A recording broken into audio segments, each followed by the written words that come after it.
When you listen to left-wing globalist politicians like Keir Starmer, they tell you that immigration by default is 100% positive, especially economic migration, especially those on low wages, because apparently our people in Britain don't want to do certain jobs, so we have to bring people from abroad and they actually contribute to society. Well, facts say something else. We now have evidence that economic migration, especially those on lower wages, are a massive burden on the system and on British taxpayers.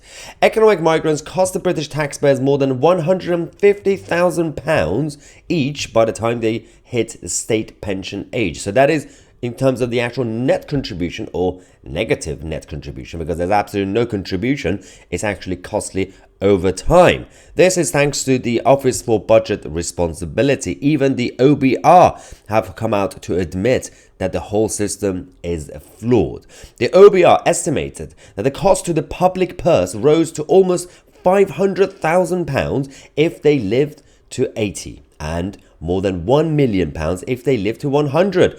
By contrast, the average British-born worker boosts their public finances by £280,000 by the time they reach 66, even adjusting for education and health spending before they start work. So that is a massive difference. Now, let's have a look at some of the graphs that we have thanks to the OBR. This is the low-earning migrants. Of course, there are different lines that you can see costing the state heavily. So the blue line is the representative of the UK residents. The black line is average wage migrant worker.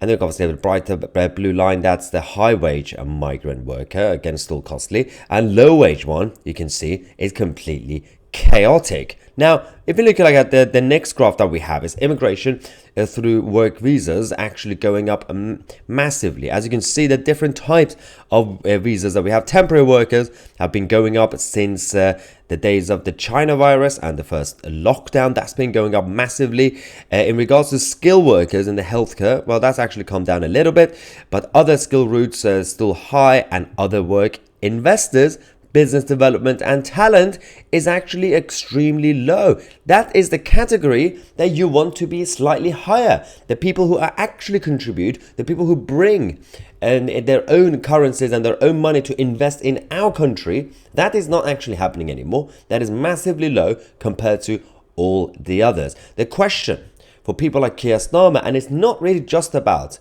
Starmer himself as Prime Minister, because this is the same mentality that we are seeing across the Westminster Village, across the mainstream parties from the Liberal Democrats, the Labour Party, and a huge chunk of the so-called Conservative Party. They all believe the same thing because they've all been fed the same lies by the big money lobby, as well as the mainstream media and the vested interests. Guess who is controlling these parties? The vested interests who give them donations every single year during the election times to fund their campaignings. When somebody is funding your campaigns, of course, you will be tied to them and you have to listen to them, and they will feed you all the propaganda that you want. Corporations love economic migration. Corporations love high regulation and high taxes because they have the money to afford their expensive lawyers and their expensive accountants.